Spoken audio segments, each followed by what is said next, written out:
even though it's down in the southern hemisphere. Nonetheless, it's still an eclipse, and it's in Cancer, and it's going to be just a few degrees off the U.S. sun at that time.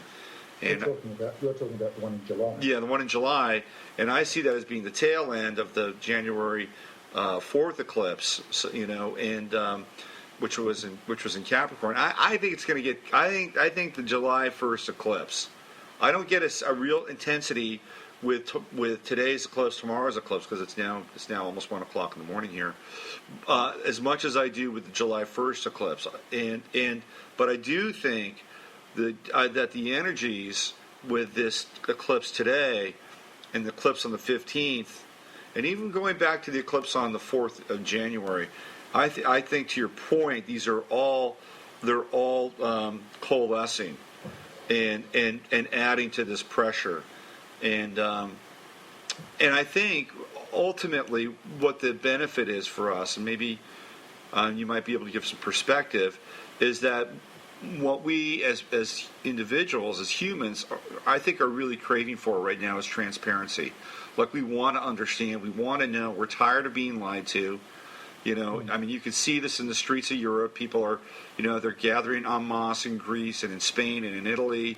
I mean, there's an energy rising, and what people want is they want a fair accounting.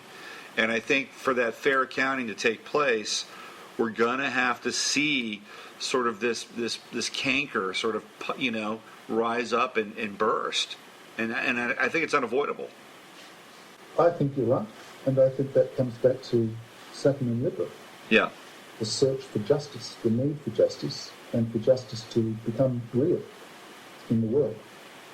Now, the social changes that have been initially set into motion by the movement of Pluto into Capricorn are going to be with us for many more years. I think it's 2025. That's right. Moves, into Aquarius. Yeah. Now, that's a long time. And I think people do want transparency. But on the other hand, how much transparency is a good thing? There's just no privacy anymore. There's no privacy.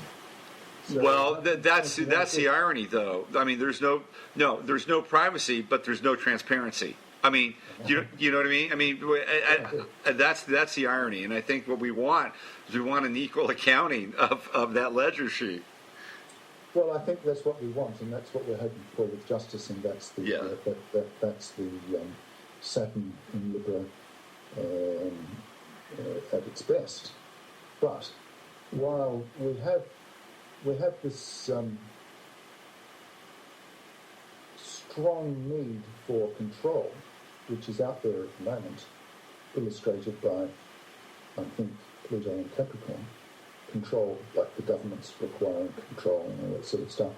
And when we have, like I don't know what it's like in America, but it's pretty bad in England, where you have, in London, I think there's something like one camera filming you for every person that's in London. It's something unbelievable. Right.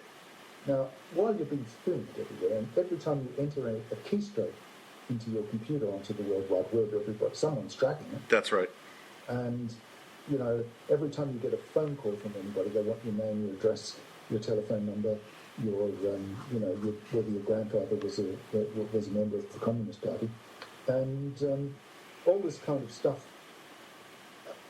What you're saying, I think, is that it's going to come to a peak, and it's going to burst, and suddenly there's going to be a nice, free, happy solution. Well, I don't know whether that's going to happen. I'm not sure there's going to be a nice, free, happy solution, but I do think it's going to burst. Let's put it that way.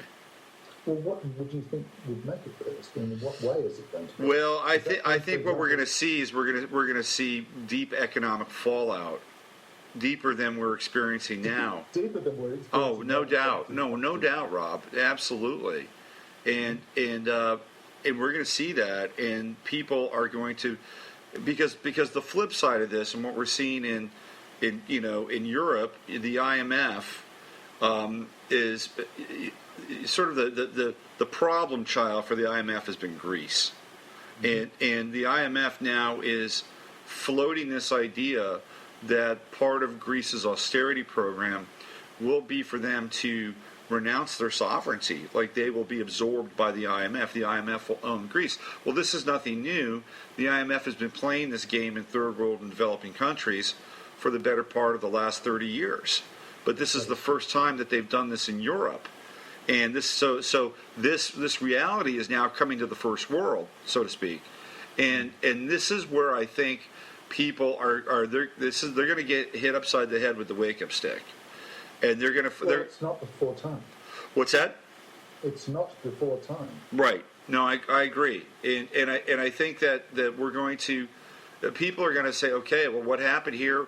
You know, I didn't make these decisions. The politicians made these decisions. Now I'm having to suffer for the bad deals and the toxic debt that they absorbed. And I think it's in Europe. In the United States, we've just gotten so anesthetized and complacent and distracted and scared. People in the United States, are, to a large extent, are scared of standing out and being problematic and being considered radical or conspiracy theorists. I mean, there's such a stigma now in this country, to some extent, on a mass media level, for people to do that people are frightened and they'll be ostracized for doing that. I don't think that that's the case in Europe. I think that Europe it's a much older society. They've seen a lot of varieties of political factions and the rise and fall of various houses. So they're fairly sophisticated, maybe a little more jaded than us, but sophisticated.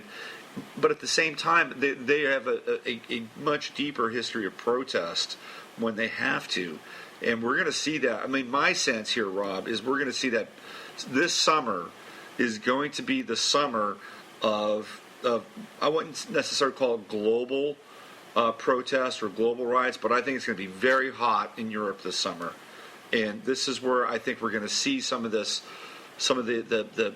convulsions and some of the, for lack of a better term, pus coming out of the public wound here, and I don't get that there's necessarily going to be an easy fix or a happy ending, because we're really at the beginning stages of this.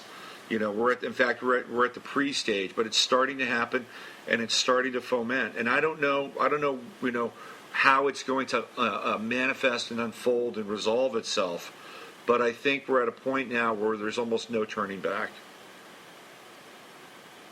When you're talking about Europe, you mean Western Europe? Yeah, Western Europe. Eastern Europe has had its massive. Yeah, no, I'm talking about Western Europe. I'm really, pardon me if I'm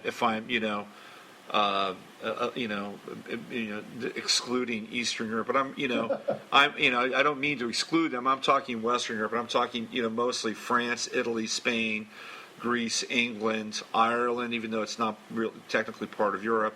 But I'm thinking these are the countries, even Germany to some extent, although Germany has a very good economy, and they will not suffer economically like other parts of Europe. But I'm really thinking about Spain, Italy, Greece, France to a certain extent, maybe even the south of France because of the variety of the ethnic makeup there. But I think this is going to be a very hot summer in Europe. I think you're right, and I think that places like that are in trouble, Spain, Portugal, Ireland, Greece, they have to make a decision themselves as to whether they're going to stay in the Eurozone. But I mean, we're getting into politics and away from astrology here, really. I think from the point of view of America, if it's going to come to... America's like Europe. It's the same size. It's approximately the same population. The difference being that you're, shall we say, you have a common language, although I believe that 50% of the people there now speak Spanish. It's clear, so yeah. You've got... America is divided into 7 economic zones. Now, are these economic zones going to stay together in the United States, or are they going to split up? Or are you going to form an economic union with Canada and Mexico? Now, a few years back, we were writing on our site about the way that people seem to be, like the authorities, seem to be deliberately devaluing the US dollar. Right. Now, why are they doing that? It's because you can make money out of doing it, not for any other reason. And they're doing it so that it gets closer to the Canadian dollar and closer to the peso. That's right. So that you can bring in a combined currency, which I believe the name's been floated as the Amaro or the Amero or whatever they call it. Right. As opposed to the dinero.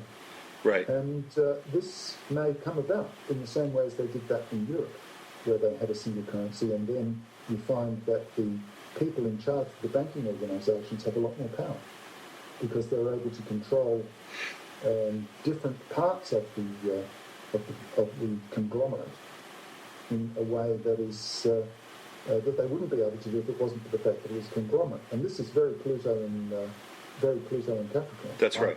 Yeah. Now we've got another 20 years of that. So whether or not America is going to split into 5 or 6 different places, or whether it's going to combine with Canada and Mexico, remains to be seen. I don't know. I haven't done enough analysis of it. But Europe could break up again, or it could simply get stronger. There's still plenty of people, plenty of countries such as Turkey that want to join Yeah. the economic union, the European Union. Yeah. I don't know if you've read the book 1984 by George Orwell. Sure. Most of us have. And what you have there is a drifting kind of conglomerate, 3 big conglomerates of countries in the world that are at war with each other constantly. Right. In order to keep the people from knowing what's really going on. Right.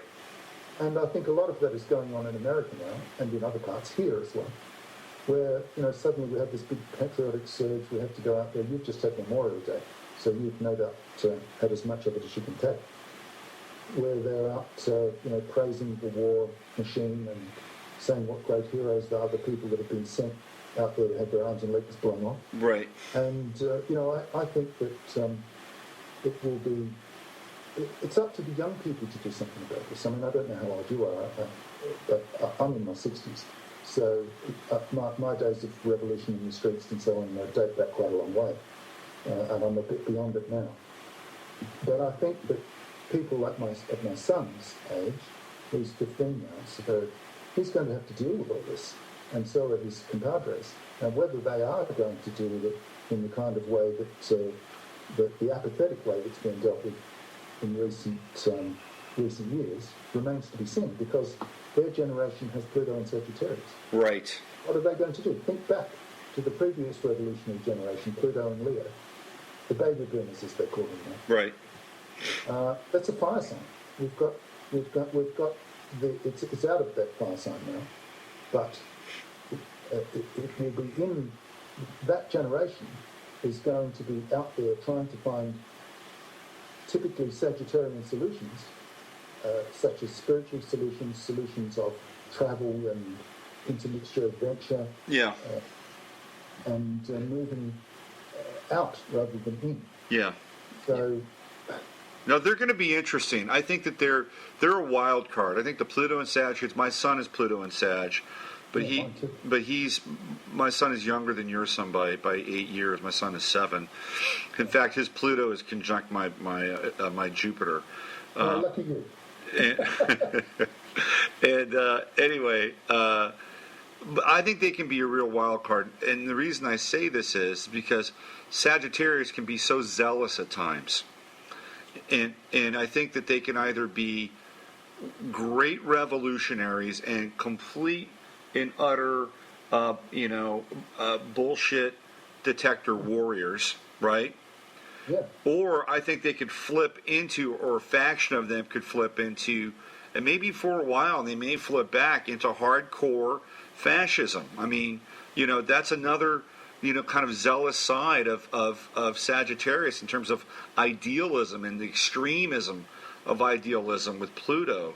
So at the end of the day, I'll put my money on the side of truth tellers, but I would not be surprised if that's a generation that might even go through, one significant sea change where they're indoctrinated and brainwashed, and then they come out of it.